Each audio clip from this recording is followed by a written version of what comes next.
Bongani, Dumelang, Sambonani, and welcome to the Averick podcast, a podcast that aims to bring clarity to the concept of violence and its consequences in the lives of victims and survivor groups, as well as the perpetrators and their descendants. In this episode, Professor Prof Klausen explores the impact of Apartheid-era legislation on South African society, discussing how the Immorality Act expanded police powers and its lasting implications on racial and gender dynamics. In conversation with Dr. Durries, they critically analyze contemporary issues, leading to a rich discussion with other scholars. Join us as we uncover the historical roots of ongoing social injustices and the need for reparative justice. All right, thank you so much, Pumla, for the invitation to speak today. I'm so happy to be back at the center to discuss the enduring effects of the Immorality Act that criminalized interracial heterosexual desire from 1950 to 1985. As I near completion of my book, I remain just as concerned as when I began researching this topic years ago by how little South Africans know about the brutality with which the apartheid state cracked down on this form of desire. The dearth of popular understanding is commensurate with the gaping hole in the research on apartheid, where there should be analysis of sexual policing, which speaks volumes about how marginalized sexuality has been and continues to be in scholarly understanding of the meaning and maintenance of that project.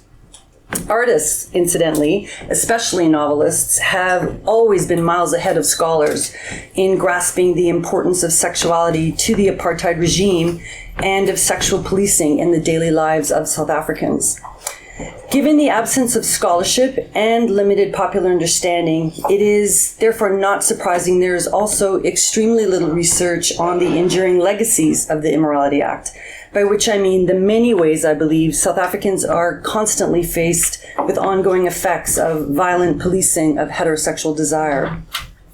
Just as South Africans are daily confronted by apartheid, urban social engineering in the extreme residential segregation of the apartheid city, they are being haunted by the dehumanizing Immorality Act, not in material terms, obviously, but in complex sexual expressions and psychosocial practices I believe have roots in, or at the very least gained enormous sustenance from the atrocities committed during implementation of the law.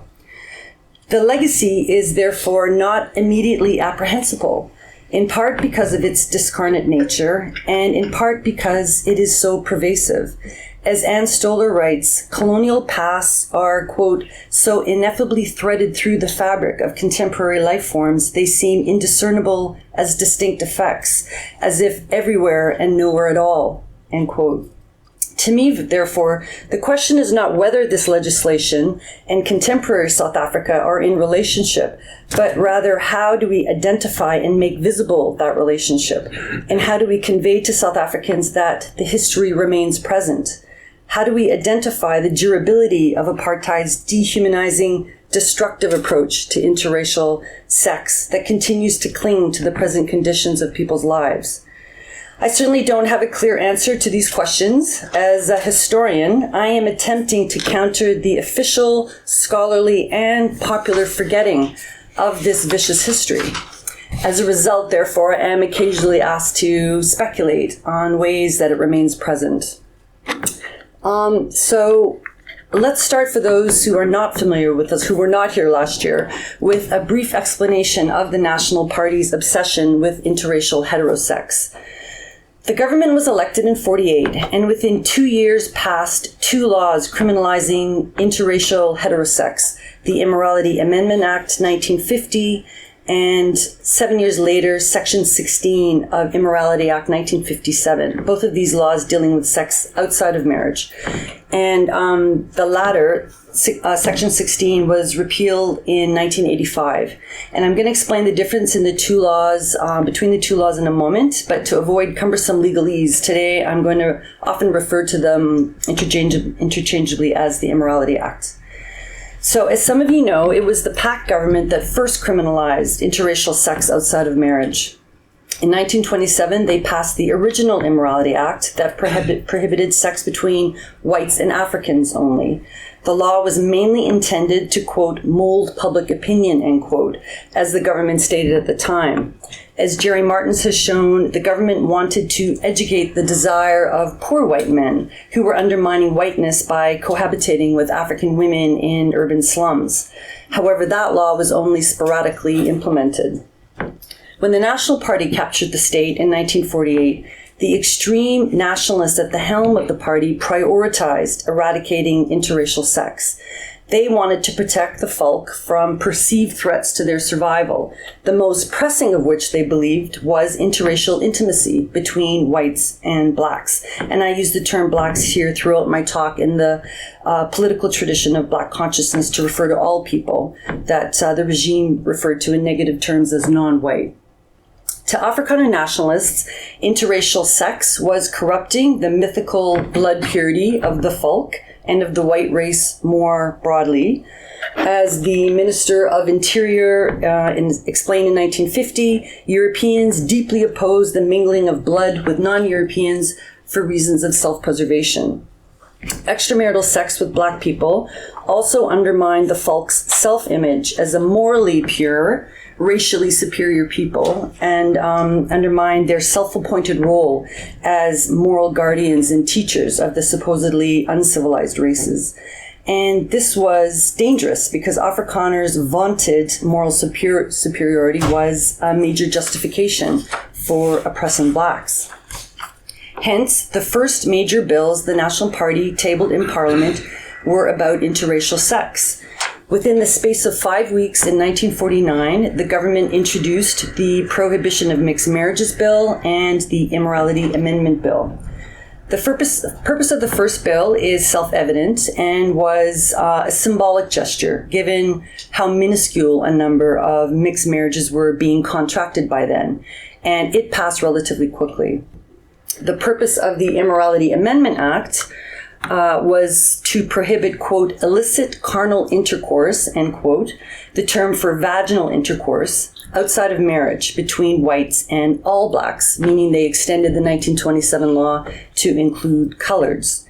The law passed the following year. For complicated reasons, it took longer, and originally carried a maximum penalty upon conviction of 5 years imprisonment for men, regardless of race, and 4 years imprisonment for women, regardless of race.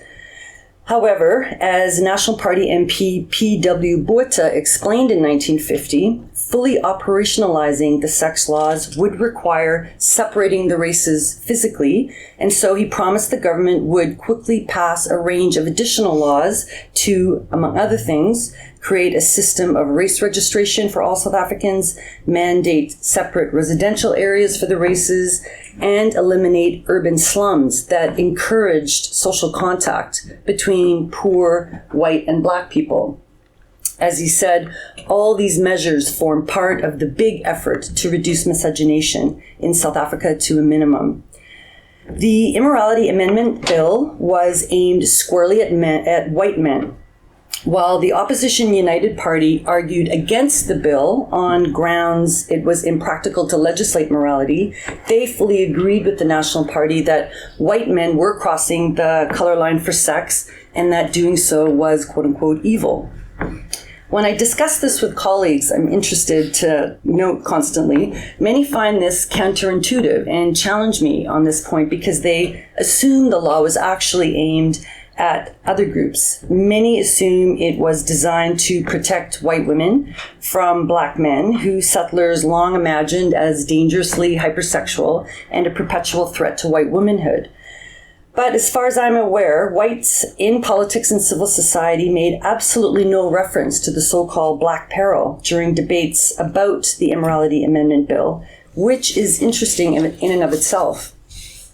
Or colleagues think the law was aimed at containing white women's sexuality within patriarchal marriage, similar to how lynching in the US was a means of imposing order on their sexuality in addition to its main purpose of terrorizing black men. But the main parties agreed there was no need for concern about white women because, they asserted, white women were too virtuous to desire black men. One Labour MP, praising white women's pure and decent nature, declared they did not need protection from temptation because, quote, you can count on the fingers of one hand the number of white women who want to sleep with a black man, end quote. Instead, the parties agreed black women, especially domestic workers, needed protection from white men whose transgressive desire made them an example of what Stoller calls the internal enemy, her term for members of a settler population who undermined colonial rule by refusing to maintain social distance from the colonized. So intensely did the National Party want to solidify the porous boundary separating white from black, they considered interracial sex a crime against the white race and the white men who engaged in it as criminals and race traitors. As one of the architects of apartheid ideology, Geoffrey Cronje, asserted in this famous passage from 1945, there are whites born in this country who have degenerated to such an extent in respect of morality, self-respect, and racial pride that they feel no objection against blood mixing. Whites must protect themselves against these conscienceless and criminal blood mixers, not only by banning marriages, but by making all blood mixing punishable. The individual is responsible to his community for all his actions. It is the duty of the community to punish such atrocities because the interest of the nation outweighs self-interest. Emphasis in original. When passing the Immorality Amendment Bill in Parliament 5 years later, the Minister of Justice similarly lashed out against white men who were not what he called, quote-unquote, race conscious, and therefore could not be trusted to act in the interest of the white race. He stated, we must pass this bill in order to protect the weaker members of our community against themselves and to protect society against them. The National Party was as puritanical as it was authoritarian, and so they passed the law not merely to further stigmatize extramarital interracial heterosex, something already well underway before apartheid. They fully intended and expected to stamp it out in all of its forms, including in casual encounters, rape, transactional sex, and in loving relationships. This is what makes the law a significant, perhaps unique law in European colonial contexts. Demanding total social conformity, the National Party intentionally and abruptly revoked previous colonial authorities' long-standing toleration of white men's sexual access to black women outside of marriage, something men had enjoyed since the very earliest days of settlement in the Cape in the mid-17th century. The Immorality Amendment Act was intensely repressive. It unleashed the state to rigorously police and discipline the desires and behavior of South Africans. More specifically, it empowered the police and courts to locate and punish race traitors and the black women with whom they were caught using methods I'll discuss in a moment. Despite vigorous enforcement, however, the law failed to halt white men's pursuit of black women for sex. It turned out the United Party was correct.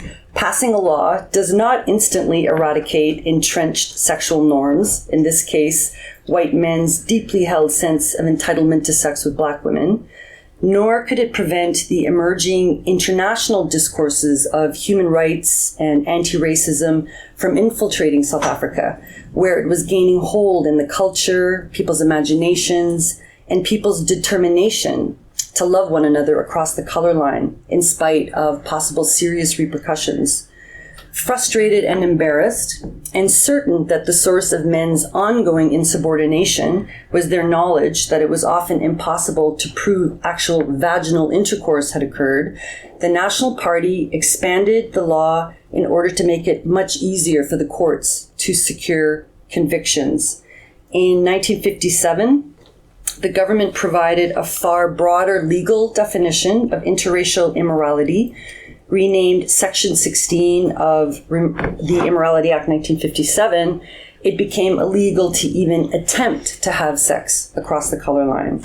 Specifically, it became illegal to, quote, entice, solicit, or importune someone to have illicit carnal intercourse, or to commit an immoral or indecent act, or to conspire to have illicit carnal intercourse, all terms left undefined in the legislation. Essentially, Section 16 criminalized any behavior that indicated desire. As the Justice Minister exulted in Parliament, the European will no longer be able to say, "You cannot prove that I committed this act. You only saw me lying there next to her or in such and such a position, but you cannot prove that this did happen." With Section 16, such a defense, he confidently asserted, quote, "will no longer help him," end quote. The law also increased the maximum penalty to imprisonment with hard labor for 7 years for women and men of all races, and added whipping for men, a maximum of 10 cuts for men under 50. While I've not found any examples of individuals being sentenced the maximum of 7 years, I have found many examples of white men, usually young males, being subjected to cuts upon conviction. Unsurprisingly, the hugely expanded, vague definition of interracial immorality led to increased rates of arrest, prosecution, and conviction. After 1957, mixed couples were arrested for a mind-boggling range of behaviors perceived to be suspicious. Things like being seen talking together on a relatively quiet street, or being seen driving in a car together. Last year, I gave this poignant case of a young couple, a 20-year-old white man and a 22-year-old colored woman, who were convicted for conspiring to have sex because each had the other's first name tattooed on their arm. By 1985, the year that the law was repealed, more than 19,000 South Africans were fully prosecuted, though many more were arrested and for whatever reason were not completely prosecuted, and over 11,000 convicted. And we don't have time to go over these complicated charts, but the red white males show that white men were by far the largest single category of individuals, both prosecuted and convicted, and the vast majority of these white men were Afrikaner. And African and colored women were the next largest categories, those white men's sexual accomplices, I think they were called. And just want to highlight here that only a handful of white women and black men were convicted. And this was well understood and discussed all throughout apartheid. So now I want to turn to the implementation of the law. The large number of arrests reflect the vigorousness with which the state implemented the law. The security police, for example, used it to attack dissidents and communists by, among other things, enrolling spies as students at white universities, considered hotbeds of communist recruitment, where they watched students and faculty socialize on and off campus and informed on those in mixed relationships. And this is how they caught Dr. Zarina Desai and Professor John Blacking, who were convicted in 1969 and whose spectacular trial we are going to discuss next week. On June 4th, we are honoring Dr. Desai, who's coming down from Dublin, for her amazing dignity and fearlessness during this prosecution that was covered not just across this country, but internationally. So if you haven't yet signed up to go, let me know and I'll send you the invite, because we're trying to take RSVPs to keep count. It's at the Stellenbosch Museum, and I hope you can come. She's just such a remarkable woman. But mostly the arrests reflect how greatly the Immorality Act expanded the discretionary power of the South African police and the eagerness with which the police, frequently aided by informers, used and abused their power to invade South Africans' privacy, humiliate people, and abuse black women. The police deployed a range of invasive methods to locate mixed couples having sex. They would, as I've discussed elsewhere, they would routinely sneak up to parked cars at night with flashlights, quietly patrol public spaces like beaches, peep through bedroom windows of private homes, and with the help of informers, actually hide inside homes, waiting for couples to return and have sex. Arrests were often traumatizing, even violent, in ways that were deeply gendered and racialized. For example, police would sometimes literally break down the doors of private homes to enter homes in which they knew or suspected couples were having sex, and this was perfectly legal. The Criminal Procedure Act 56 of 1955 permitted any peace officer or private person to enter, by force if necessary, premises when a crime is being committed. In some instances, white men who refused to be arrested shot and actually killed police officers. And I am not making this up. Helen Suzman discussed this in Parliament in 1962. In other cases, men were shot by police when resisting arrest, when fleeing. Black women suffered specific forms of trauma. For example, there was the compulsory genital examination. Once arrested, the police would routinely, by law, take the couple along with 2 medical kits to a district surgeon, who was always a white man, where they were subjected to genital examinations as part of the search for evidence for the prosecution in the form of sperm. For thousands of black women, and remember, very few white women who were arrested, this form of sexual violation must have been absolutely frightening as well as humiliating. Although Dr. Desai, who's talked to me about it and is so beyond shame, actually was furious as a medical doctor, and she actually feels the district surgeon that performed it was acutely embarrassed because they were actually literally colleagues. Anyway, the Immorality Act was also a profitable mechanism through which the police greatly expanded access to black women's bodies. And they used that access in terrifying ways, ranging from handcuffing women when they were naked upon arrest to raping and probably murdering women. When a couple was arrested, the white man and black woman were routinely taken to a police station in separate vehicles, and some women reported afterwards that they were raped en route. And I imagine this was not at all uncommon in light of trial transcripts I've been reading of prosecutions of white police officers on trial for raping African women in the 1960s. For example, there is the case of 2 white officers who one night drove to the home of a young African woman living in rural Natal, where they literally snatched her from her bed while her husband was powerless to intervene, drove to a field and raped her.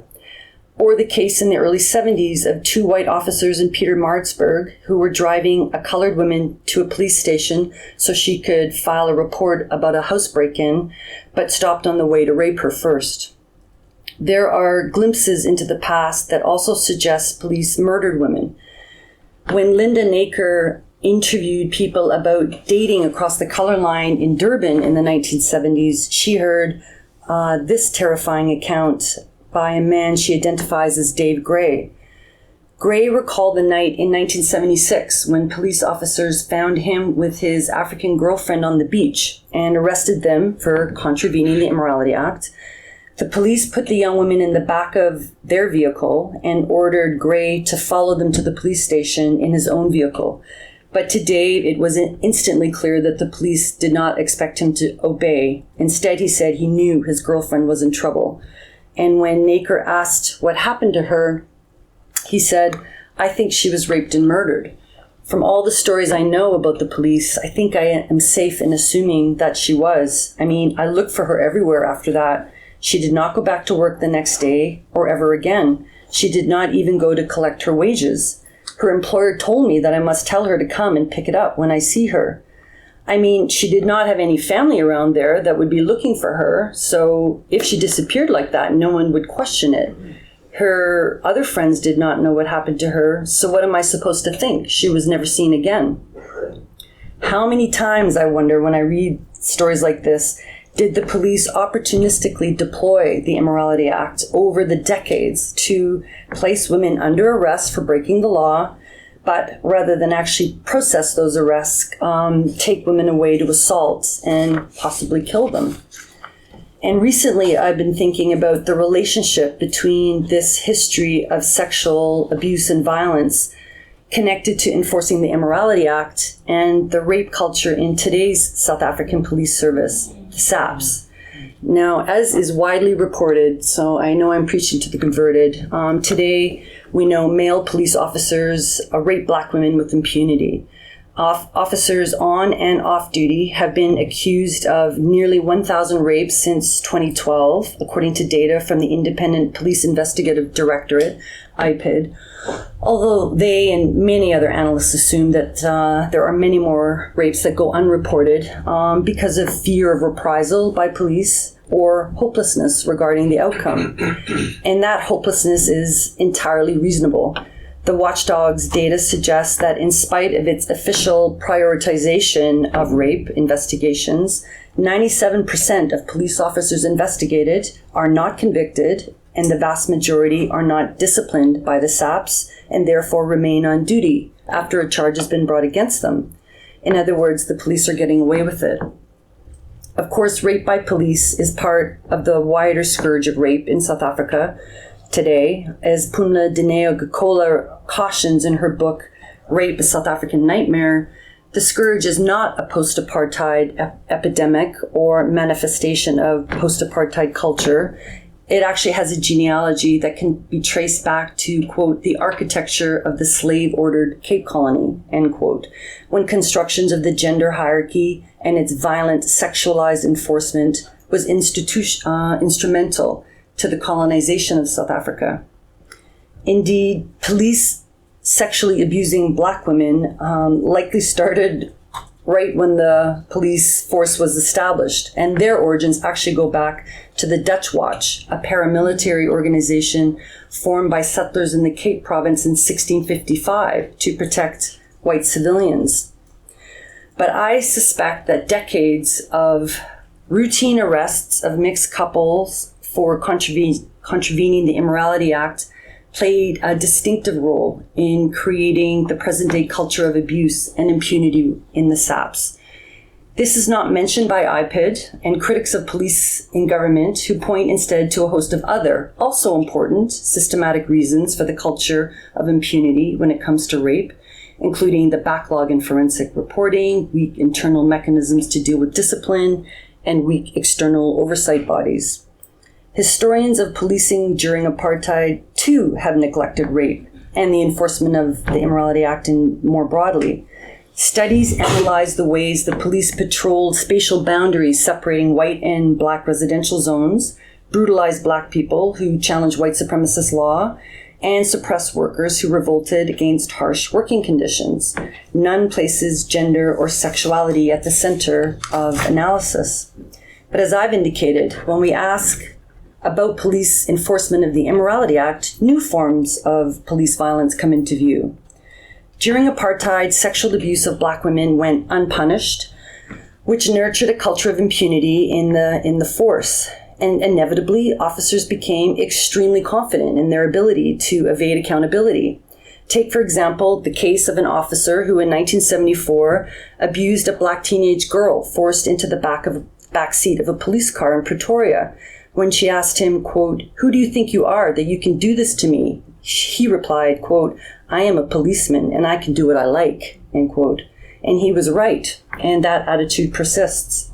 And why wouldn't it? Given that systematic abuse of black women was never challenged, let alone dismantled by the leaders of the police or government during apartheid or during the transition to liberal democracy, it is, hardly a surprise that it continues to flourish.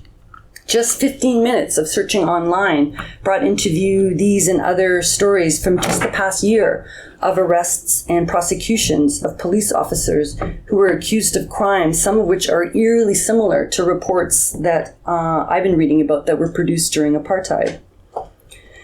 In addition to being deployed as a weapon to punish straight white men's transgressive desire, The Immorality Act also contained a constitutive function by encouraging the social production of race, and it did so by functioning as a kind of taxonomical practice that helped make the fiction of race seem real, natural, and biologically real, and cultivated emotional attachments to race. Put simply, the National Party used a law about sex to teach race, and as I discussed last year, the law taught race extremely well. 35 years of enforcing the law deepened attachments to race and the idea of race purity in people belonging to all racial categories. And this is evident in just how intensely stigmatized interracial sex became in all communities, but especially among Afrikaners. Already by the 60s, contravening the Immorality Act became, in the eyes of Afrikaners, the most heinous crime a white man could commit. Worse than murder, which explains the epidemic of suicide by white men who were arrested for contravening the law. Many Afrikaner men who were arrested were beyond terrified of the public exposure that inevitably followed. At the government's urging, newspapers with white readerships routinely published the names, occupations, hometowns of white men and black women arrested, and reported on their prosecutions, including details of their sexual encounters. Men were ostracized as a result and lost jobs, reputations, families, and many who required acceptance as respectable members of the folk literally could not live with the shame unleashed in them when their desire for black women became public knowledge. And this, I briefly talked about last year, is an enduring legacy of the Immorality Act. And this has been somewhat documented by researchers and written about by individuals such as Mpola Kaje, namely the ongoing powerful emotional attachment to the concept of race purity and aversion to race mixing. There is still widespread self-imposed segregation and resistance to interracial intimacy in all race groups today, especially in rural areas, and persistent hostility to interracial relationships in families of all races. And this is not limited to just black and white social relations. Researchers have shown it's also intense there's also intense intra-black prejudice. Again, as with rape by police, the law, Immorality Act, is not solely responsible for the sustained power of what Gerhard Murray calls race thinking in post-apartheid South Africa. Far from it. But there's no question it played a significant role. And last year I also speculated on the part of the Immorality Act in shaping contemporary subjectivities and emotional landscapes. For example, how has the psychological trauma caused by arrests and convictions been transmitted down the generations? What about black women who were betrayed by the white men that they thought cared about them? Take the heartbreaking testimony of a young Zulu woman named Josephine Zwane, 26 years old, who was arrested in rural Natal in 1959, along with an Afrikaner with whom she had 3 small children. The police, tipped off by an informer, found the family asleep on the floor of her hut, where they were arrested for contravening Section 16. The case went to the Supreme Court, and where she pleaded guilty, typical of black women, whereas he pleaded not guilty, typical of white men. And this confused her. In the end, she actually even refused to testify against her former partner, and he is found not guilty.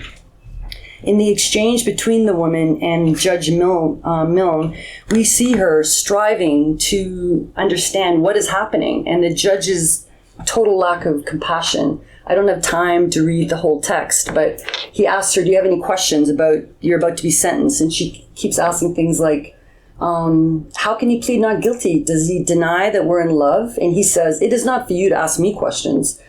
And then it goes on, is there anything you want me to say in regard to the sentence? And she says, there's nothing I can add. I'm in love with this European. And he goes, I'm just taking sections, it's pages.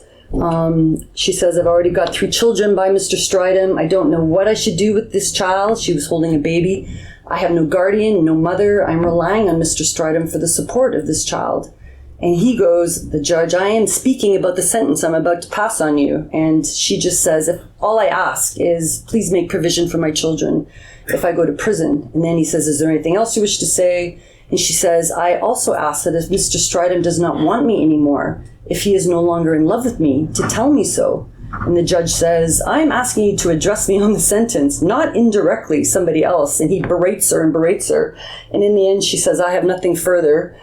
And then he sentences her in a very, you could read the text yourself, but he just berates her for daring to break this law. She should leave the country, this rural African woman, if she wants to live in a country where you can date a white man and so on. And ultimately, she is sentenced to, she had a previous conviction from 5 years previously and a suspended sentence. So he actually sends her to prison for a full 2 years of hard labor. She takes her baby, but there's no mention, it's not clear what happens to her two older children who are about 2 and 3, I think, if memory serves. So among other things, this example suggests just how greatly the law corrupted and deformed social interaction within and between the races, especially but not only at the most intimate levels of love and desire. As I've also mentioned briefly last year, I wonder about the decades of intense stigmatization of interracial sex and how it taints contemporary African and colored women's feelings about their bodies and sense of self-worth. As we know, as I've mentioned, they were subjected to hundreds of years of being called so hypersexual. They're essentially unrapeable, as Pumla Gukola argues. But surely the Immorality Act intensified this. As I discussed last year, it was explicitly referred to interracial sex by Afrikaner nationalists as bestiality, which frames Black women as animals. And this was done, I found, from 45 case to 71. And how has this message been absorbed and transmitted down the years by Black women? And I quote the visual artist, activist Zanele Maholi, who asked in her photographic essay, Only Half the Picture, what do we see when we look at ourselves? And similarly, Zetu Madabene calls on Black women, quote, reflect on the ways in which history has made us not look at ourselves, but be looked at, end quote, and to imagine other ways in which the female Black body can be seen beyond its colonial constraints. So ultimately, how has all the injustice and trauma associated with the experiences of being arrested, prosecuted, and imprisoned under this act affected South Africans' intergenerational relationships? I'm guessing that for many, the shame and pain provoked by these experiences keeps them silent, which means the suffering they endured remains unacknowledged within their families, as well as by society, and possibly even within themselves. Nevertheless, I imagine that trauma has been transmitted somehow. But how? What does that look like? I am not a psychologist. So to conclude, after the transition from apartheid to liberal democracy, when the truth about apartheid was supposed to be unearthed and shared, there was no discussion about decades of implementation of the Immorality Act, no acknowledgement of the gendered humiliations and crimes committed by the courts or their effects. I am focused on documenting and analyzing the creation and implementation of this law, and I hope others will research its manifestation in present-day attitudes and practices. As scholars of transitional justice argue, contemporary decisions regarding reparations, reconciliation, and struggles for social justice in post-colonial societies are determined by our beliefs regarding historical legacies. Yet there's nothing obvious, inevitable, or self-evident about what is remembered about the past or how people make sense of their memories. The historical legacies of the sexual harms committed by agents of the apartheid state have been easy to overlook in post-apartheid South Africa, a socially conservative society in which stigma attached to victims of any type of any type of sex crime is still so powerful. The power of stigma combined with the deeply patriarchal nature of this society silences victims and allows the government, the police, courts, and the public to avoid serious engagement with matters pertaining to sexuality. Historians have also relegated sexuality to the margins of analysis of apartheid, which has helped perpetuate the incorrect assumption that State policing of desire was trivial by comparison to oppression in other spheres of life, especially formal politics and the economy. However, Black people were profoundly offended and angry about the dehumanizing laws that tried to segregate sex.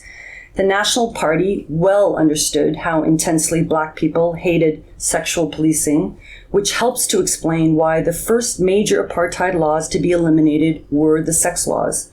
In 1985, the regime passed legislation repealing the Prohibition of Mixed Marriages Act and Section 16 in the vain hope that doing so would placate growing opposition to apartheid, both inside and outside South Africa. While the repeal of the laws was controversial within Afrikanerdom, the regime's leaders were willing to give up official sexual policing if doing so would ultimately enable them to hang on to their quote-unquote way of life, meaning their property and economic privilege and power. Remembering the viciousness of the Immorality Act and recognizing its effects, I believe, are necessary for properly diagnosing harms inflicted by the apartheid state that still require reparative justice. And we can't wait to do this work. Legacies of historical injustice that are not addressed become less visible over time and thus more normalized. And I'll end by just saying I recently read an essay by Kapano Ritele, who counsels against supporting a vision for social cohesion that is not rooted in a radical politics of social justice grounded in an understanding of South Africa's unique, this is a quote, unique situatedness as a historically unjust society, end quote. And this extends to the history of state-sanctioned sexual and sexualized abuse perpetrated in the name of maintaining whites' mythical blood purity.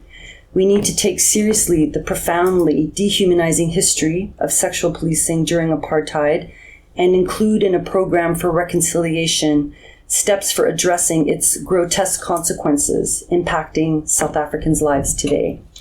Thank you.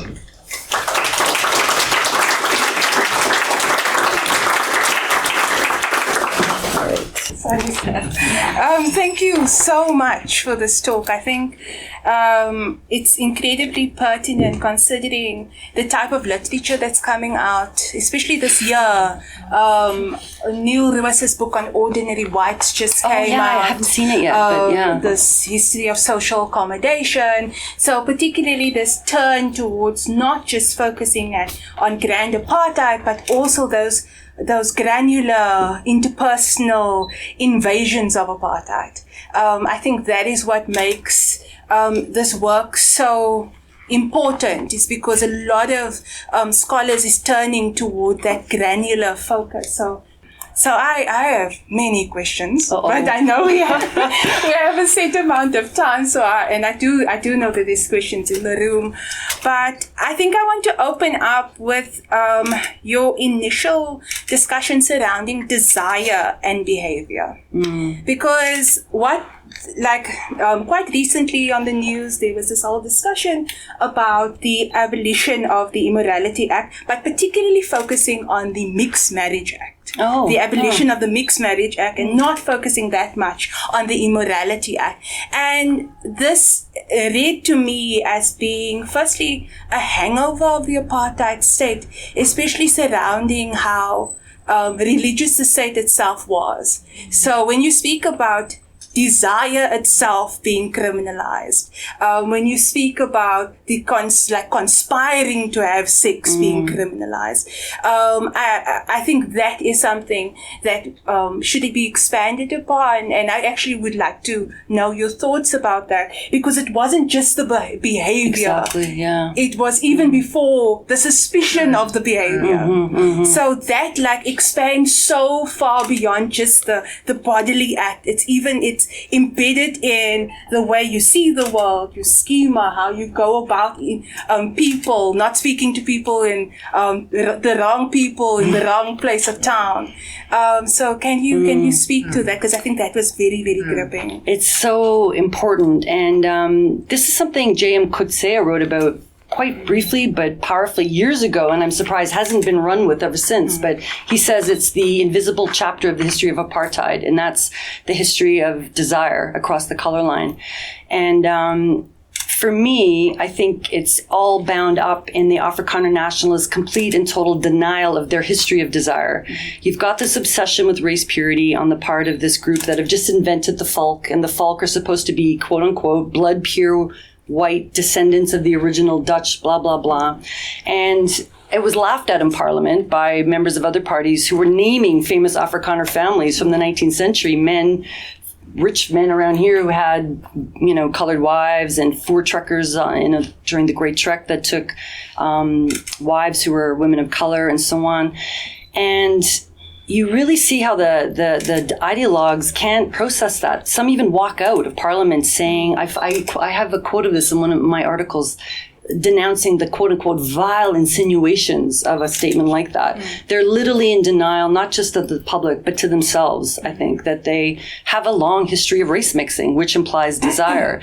And I think part of what they're doing by imposing this law is it's a psychological move of stamping out their own history, projecting their own desire for Black women, seeing it everywhere and afraid of it, not just in denial of it, but terrified of it. I've even found reports of white men who murdered African farm workers that they were caught having sex with. They would rather kill them than be seen to have denied, to have not just kill themselves, but sometimes kill the Black women who were the objects of their desire. So I think the desire story or aspect of this is huge. I only talk about it to an extent in my book to explain how important desire is, and to sort of go back to Coetzee to say he's right. He was right when he made that point 20 odd years ago. Yeah. So. Yeah, I could talk a very long time just about that subject. But you mentioned the created folk.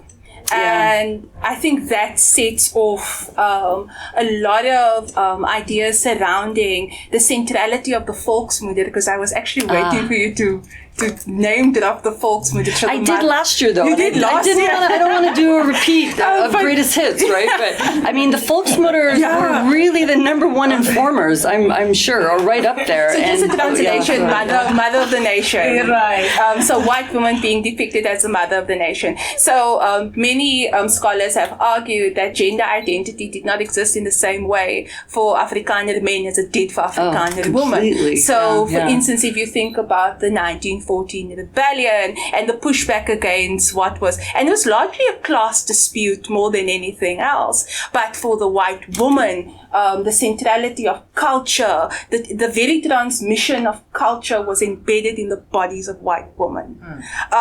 That's why the chart that you show is so striking, because, for instance, the fact that white women, they would never cross the color line. No, they wouldn't desire. They wouldn't even desire a Black man. That's the quote, right? They wouldn't desire a Black man.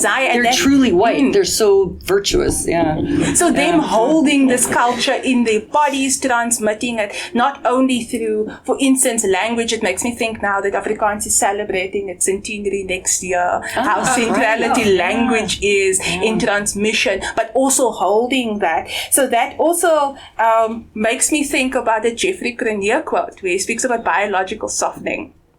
And he's largely speaking about industrialization, but also issues surrounding the poor whites and miscegenation. But in that, he's critiquing white men. And not white women.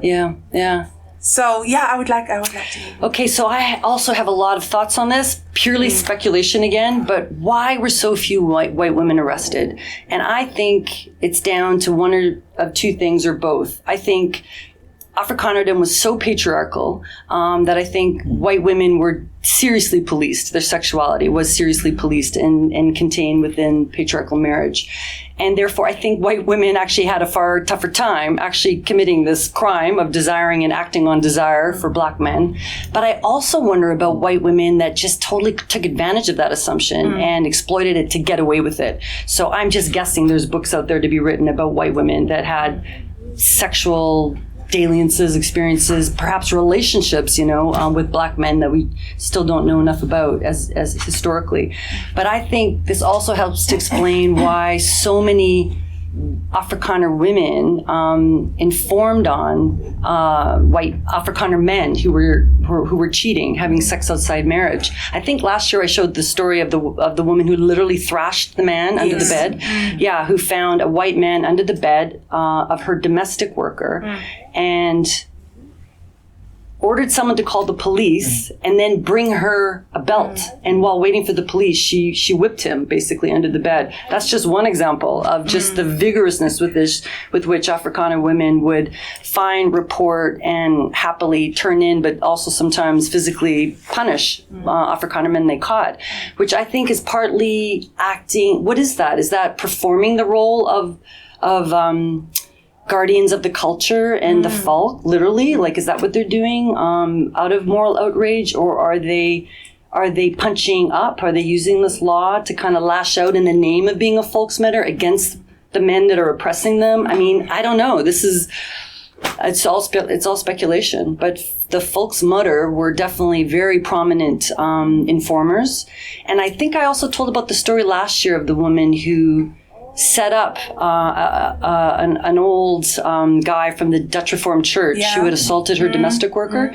And then instead of reporting on him, she said to the domestic worker, next time he assaults you, come and let me know. And then it's a whole complicated story, but then she jumps out and confronts that man and says, do you call yourself a white man for doing what you just did to this young woman who was 19? He was 67 or something. And then during the trial, she starts off by saying it's just so heinous what he did, a white man wouldn't do this thing. But then it turned out, in fact, she had been censured by the moral committee or whatever that was called in the Dutch Reformed Church. And that guy had been part of that committee that had censured her for some moral crime. Was never mentioned what, and this is 1957 or something. So she's using this law to gain personal vengeance, probably. So I think there's a lot of gender politics there within that patriarchal world of Afrikanerdom that the Immorality Act plays into and taps into. Yeah. I've written about this, and it's actually a very difficult thing to write about. No kidding. I know. In terms of it's very difficult because these white women are being subjected to not just apartheid, but segregation and colonial law and the social schema of the time. But they are at the same time benefits of that same system, which, for instance, in the context you were referring to the Dutch Reformed Church, how the Dutch Reformed Church spoke about women students at Stellenbosch University having to be protected because of the surrounding colored communities, and in that case they're referring to die vlakte. So the surrounding colored communities, because whiteness is the beacon of, white people are the beacon of Christianity. So in the same way as they enjoyed the liberties offered to the benefits them, of whiteness, essentially, because of their race, that was also stripped away because of their gender. So it's a very I don't know, it's a difficult thing to analyze now retrospectively. So before I open up for Q&A, I think can I just say one more thing? Yeah. Just around how white women would have navigated that and their desire for black women. I have found a couple cases of white women who, when they were arrested and convicted, they were actually sent for psychological assessment, not just prison like every black woman, so that says something too, I think, about how white women's desire was literally pathologized, seen as so incomprehensible she had to be mad. Okay, I could go on. I know.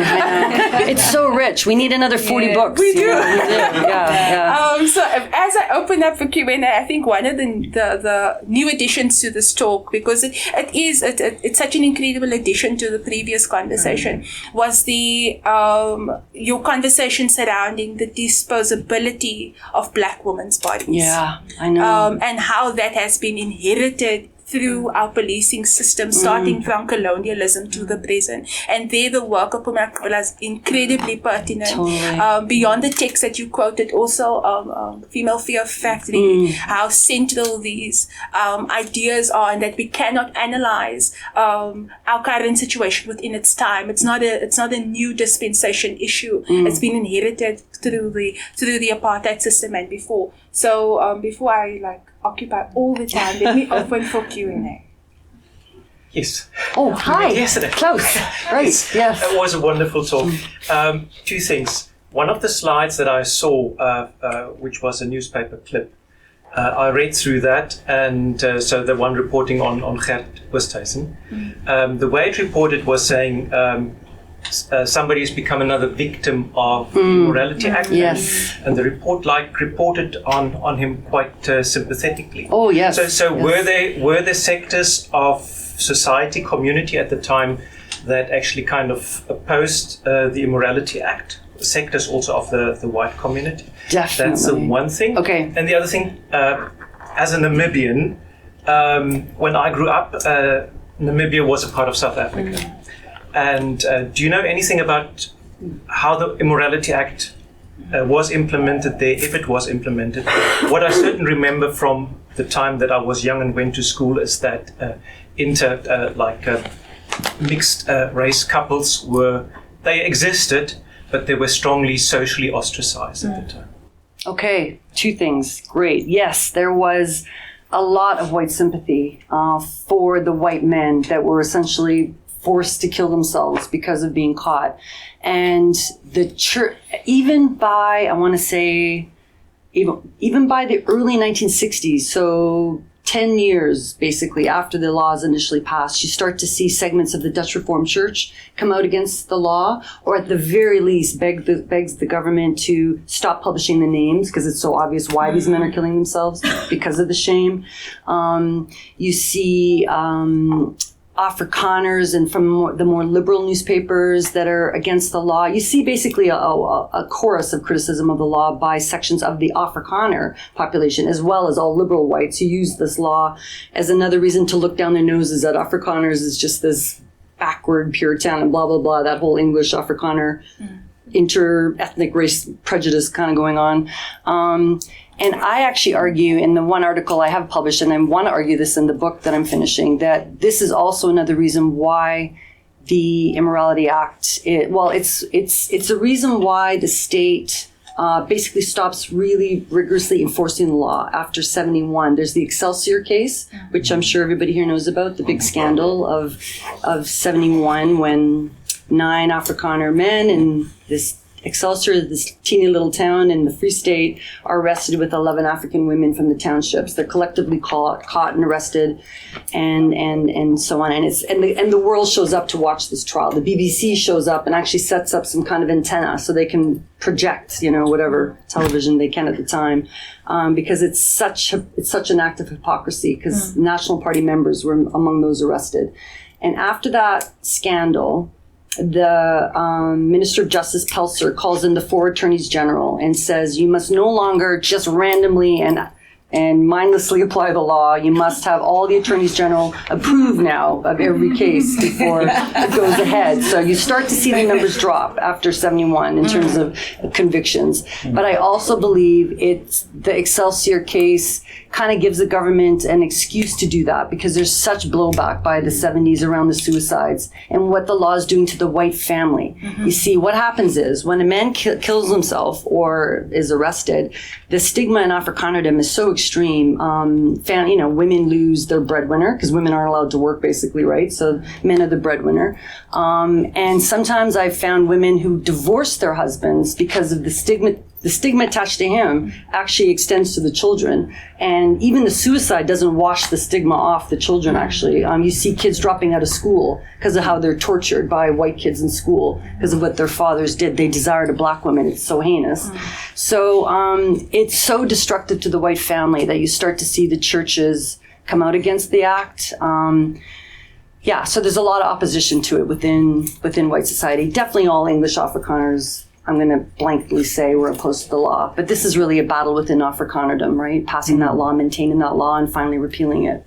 Yeah. As for Namibia, yes, it was applied in Namibia. But to be honest, I haven't come across how that played out on the ground yet. I just know technically it was, but maybe others here do know, how it was applied. But I'd like to look into that, actually.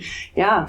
Actually, I originally wanted to write about Namibia. That's a whole other story when I was a student. But I don't read German, which, of course, the Germans colonized your country. So I had to move to South Africa. I remember reading that in the first book where you speak about your travel through Namibia. Okay, yeah, exactly. Well, we had both evils.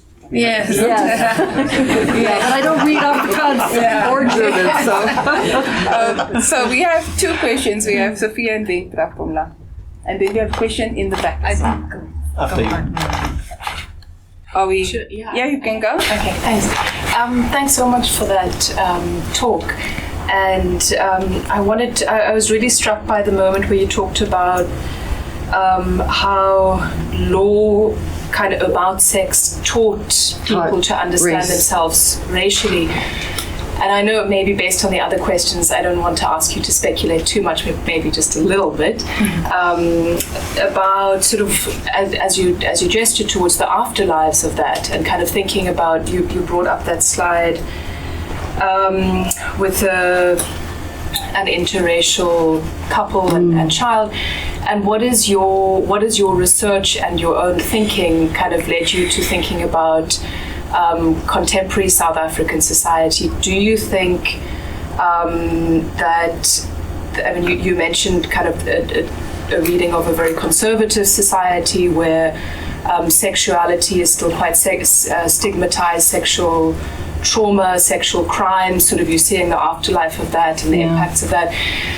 But what are your thoughts on kind of on desire and on interracial relationships across the board, not just black women and white men, but as you say, even, in other contexts. What do you think? What do you think where we are now? And do you think that more knowledge about this, the impact of this would change that? You talked about this idea of it's sort of an invisible dimension of that apartheid legacy. Yeah, where do you think it sits and grows today? Okay. Now, this is the one area where I am actually drawing on actual scholars that do research on this. And there is work to show that there's still a lot of self-segregation, as I mentioned. So I can find those works for you. It's more... it's stronger in rural areas than in cities. I think even just, I see some mixed couples when I'm in Cape Town. It's still rare though. It still jumps out at me. I'm always down running along the sea point there, whatever it's called. And it's still, the couples look to me to be the same shade. If I see a mixed couple, it's striking. But the research shows in urban areas, it's not as powerful, that attachment to race and hostility to race mixing, but it's still in South Africa. I mean, I can't think right now of the studies, but I mean, Jonathan Jansen wrote that book, War in the, what's it called again? Love in the Battlefield. Love in the Battlefield. Yeah, thank you. When he worked at UFS, again, a conservative province, and he did that book on mixed couples among his student body. And they were all configurations, if you look at the book. And he interviews them about just the hassles to extreme abuse they get from members of their families. And that's not just a white African thing. That's colored African and so on. So I can just say in a blanket way, without going back to read the studies, it still is an issue, absolutely. And probably there are people in this room that know more about this than I. But I totally believe it would make a difference to confront South Africans with this and to discuss it more.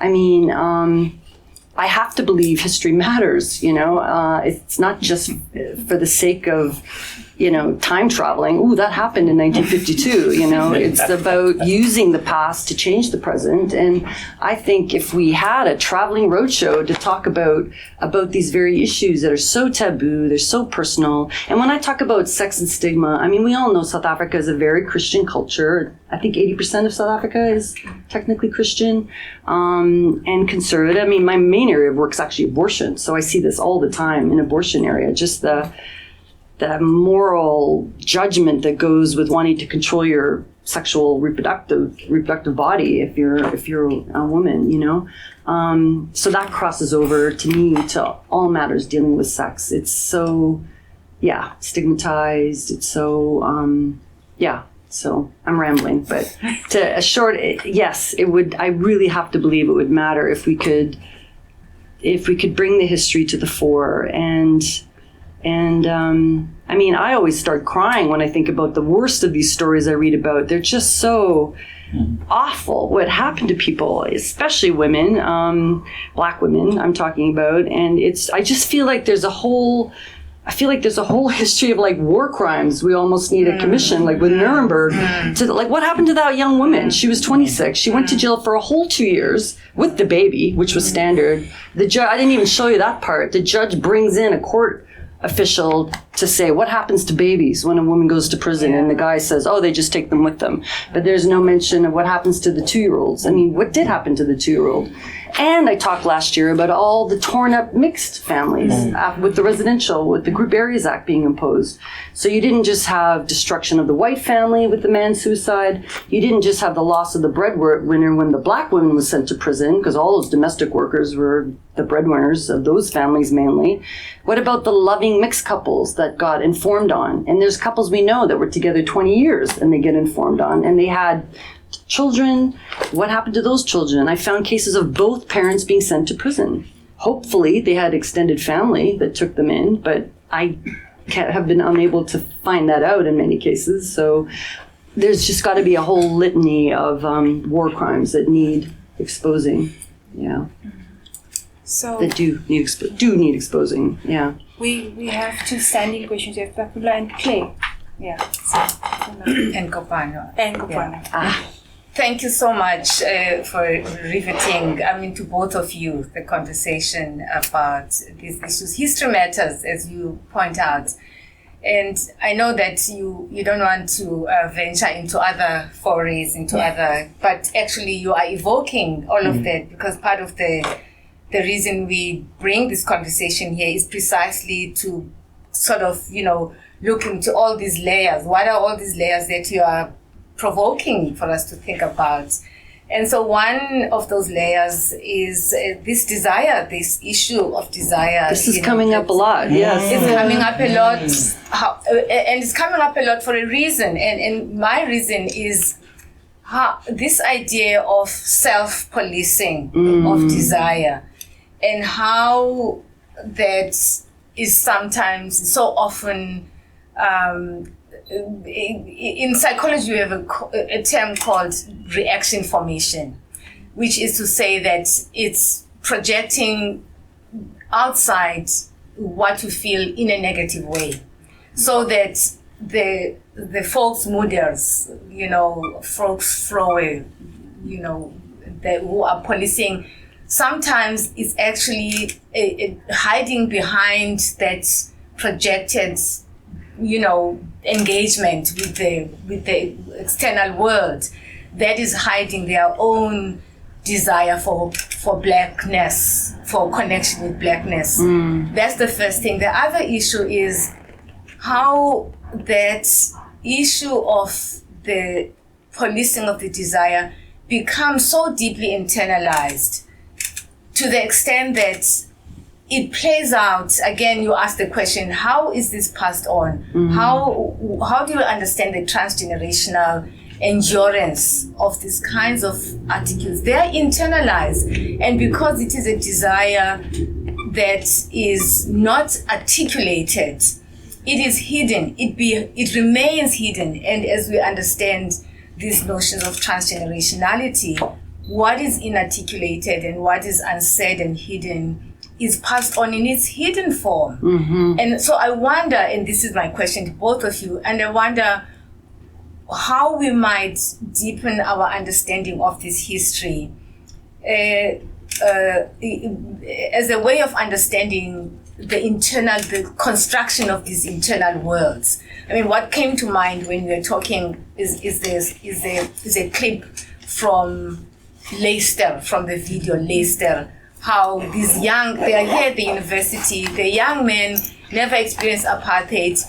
A black man dances with a white woman in one of the clubs here, and the white man is so angry. Really? They spill a glass of beer throw a glass of beer into the face of this black guy who dares to dance with the white woman. It's not to the white woman, but it's to the black person. So these kinds of how racism, we call it racism, but actually when you think deeply about it, it's this deeply embedded,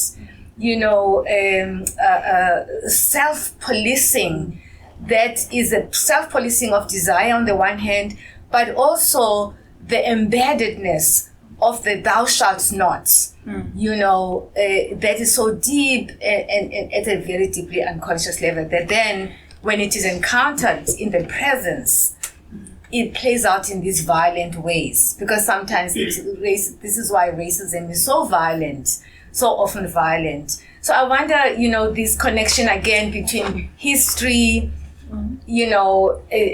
just thinking about the history in terms of time and its endurance in terms of time, and how we might expand this understanding of these acts of what we call racism, into these historical roots of these deeply internalized attitudes, whether it is trying to stop your desire or to police your own desire or to project your own desire in these kinds of ways.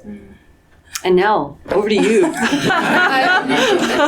actually looking at her. You're right. Okay. Yeah. I think the success of 300 years of colonialism, segregationism, and apartheid was the internalization of these systems. And how embedded it became. We had discussion about granular.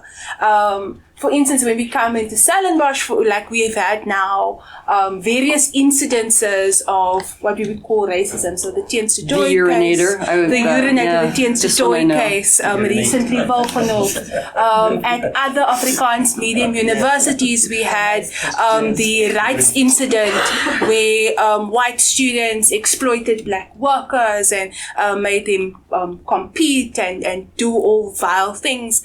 I think with a contemporary lens, it is a teleological error to examine the present as being isolated. And that is what our university does. They look at these incidences as being anomalies, and they very rarely read it according to the past and how the past plays into the present. That is something. The past isn't over, it's right? Not over. It's present. The history is present. Yeah, in and these that's what you say.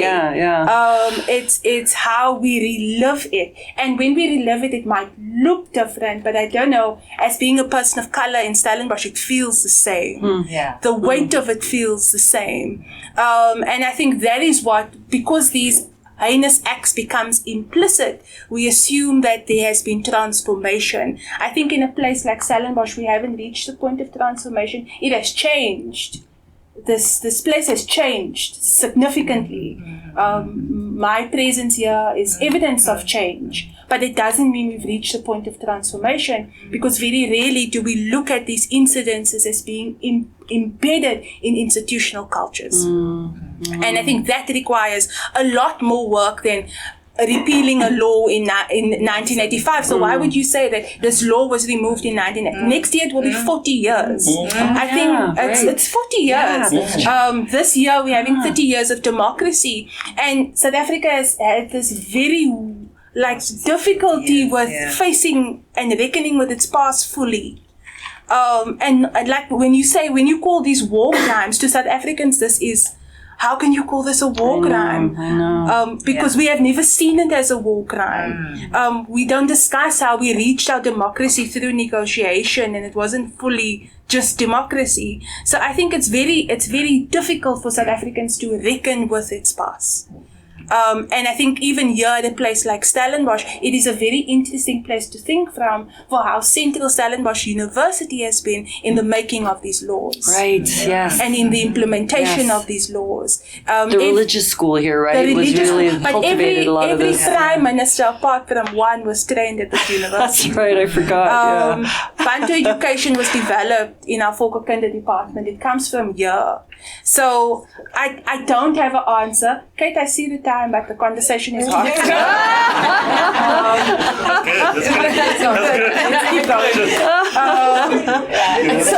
You just stop. Yeah. Sorry, Kate.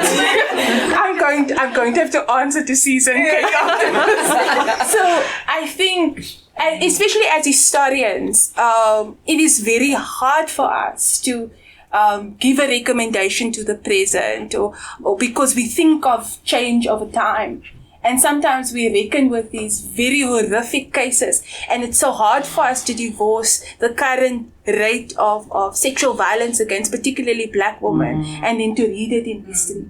So I think that's why it's so difficult to give this answer. I think even to the first question, why it was so difficult to give that answer. But you have given it. I mean, the question is not. The point is not about giving the answer, but to actually expand. Yeah. The thinking. And I like the way you do that as a historian, because we were always trained when I was young. History is about tracking change over time. That was the line, right? And now you've got the Ann Stolers of the world going, no, that doesn't serve us well. It's about actually tracing the history in the present, and that's so much more difficult. Yes. Right? Yeah. I think makes me think of Henry's Daily Maverick article when the colored woman study came out, that the race haunts the halls of Stellenbosch University. Exactly, yeah. That's a great And that idea of haunting, it's present and it's ominous and it's heavy.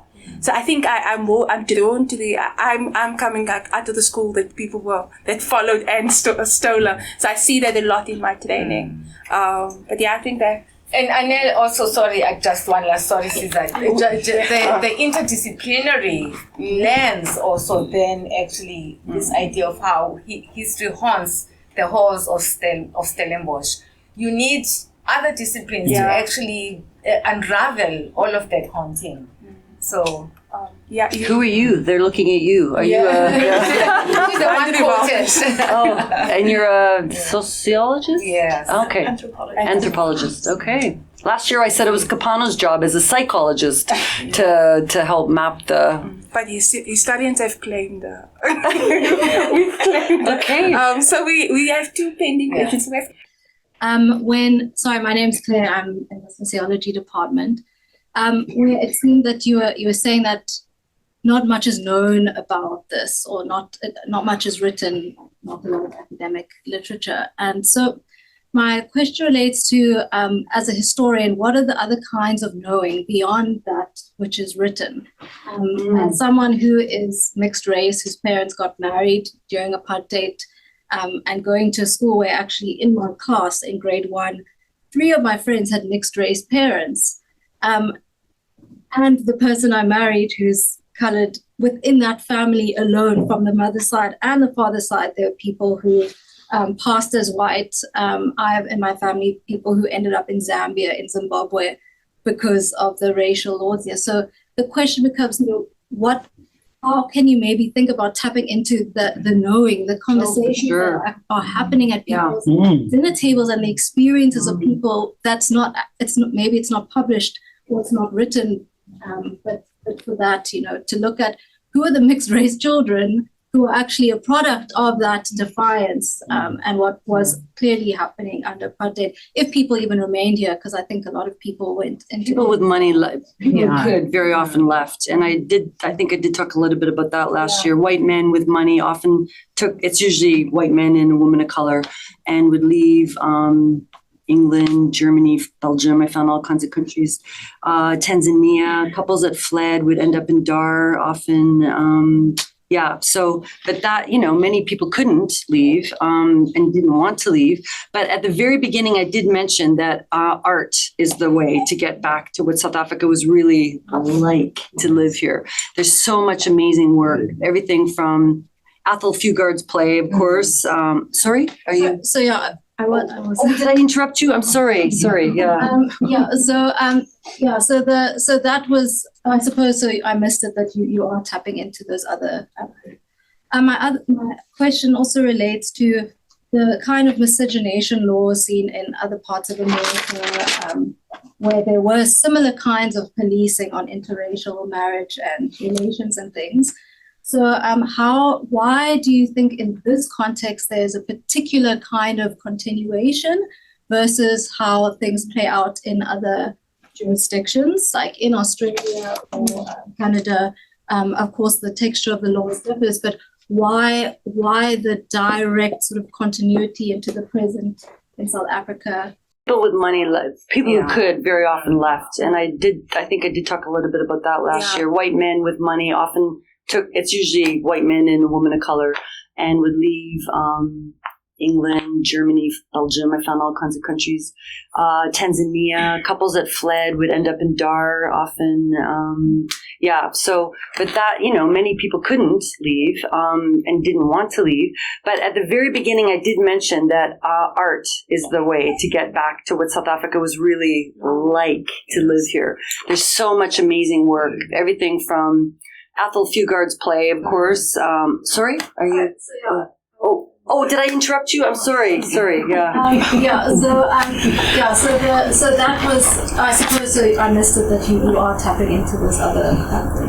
My question also relates to the kind of miscegenation law seen in other parts of America, where there were similar kinds of policing on interracial marriage and relations and things. So why do you think in this context there's a particular kind of continuation versus how things play out in other jurisdictions, like in Australia or Canada? Of course, the texture of the laws differs, but why the direct sort of continuity into the present in South Africa versus there? Okay, sorry to interrupt you. I just actually rarely get a chance to talk about this stuff, so I get a little overexcited. Okay, let's take the first point. And that's literature, novels. Nadine Gordimer, Crepuscule. What's his name? Kantemba. That short story is amazing about his fictionalized love for Jean Hart, I think her name was, and that night in the township, and how, it's such a brilliant short story because a black woman turns them in because she's offended that Kantemba chose a white woman. The white officer, anyway, the point is the artists that lived it, saw it, and explored it, conveyed the complexity. They get so beyond just the law, and they get into the lived experience of desire and the law. I have a whole paragraph of novels from Too Late the Phalarope to what's his name, Brink's. The very first two novels in this country that were banned under the 1963 Censorship Act were about the Immorality Act. An Act of Immorality by Des Troy, who's actually Simon Myerson, who I've interviewed in London. I don't know if I mentioned that before. He's like 82 and was actually a court reporter. That's what he wrote that story in 63, the very year the law was passed, the censorship law was passed. That book was banned. Brink's novel, I forget the Afrikaans name, but it's looking onto dark. Yeah, that was about immorality. That's 7 years later. There's just so much literature that explored what it was like to live here and love across the color line. So that's really my go-to to try to travel into the past, because there's so little scholarship. And I think historians just haven't tackled enough, because my discipline here, like a lot of places, very patriarchal, not interested in gender and sexuality. Very much the whole race-class debate that dominated history here for so long. Gender, obviously, and feminism are making an impact, but we have a lot of time to make up for. So the work that you're doing, Nell, and others are finally filling in those huge gaps. So that's a very short answer to your first question. There is other sources of knowledge. It's just not scholarship by historians. As for the direct connection, it's because it lasted so much longer here. South Africa, as we all know, was going against the international strain. What's the expression? After 48, the international human rights thing at the United Nations was at 48, I think. Yeah. And of course, we know racism carries on everywhere in different forms, but explicitly racism was tackled and became, the civil rights movements everywhere and so on. Whereas South Africa was going in the diametrically opposite direction and doubled down on biological racism, and that only ended a few decades ago. It's as a historian, it's basically yesterday that this ended. So that's why we're saying it's still here, right? So United States, in fact, when they passed the Immorality Act here and the Prohibitions of Mixed Marriages Act, they proudly referred to the fact, we're looking to the states. They have 32 states that ban this sort of thing, but then they are all gone by 67. That's the Loving case, I think, is 67. That's when it ends in the States. And South Africa just doubles down after that. So basically that's why it's still so in our face here in this country, because it's so much more recent that it's been finally officially dismantled. Yeah. And also, drawing from your previous talk, white men's sexuality was also policed differently. Oh, yes, I know, because of the puritanical nature of this is the thing. People don't believe me, and then I have to show them. Do you know who Heribert Adam is? He's who fell in love with and married Kugila Moodley, and they left. Another example of a couple who left in 1968, I believe. They met in Durban. He's German.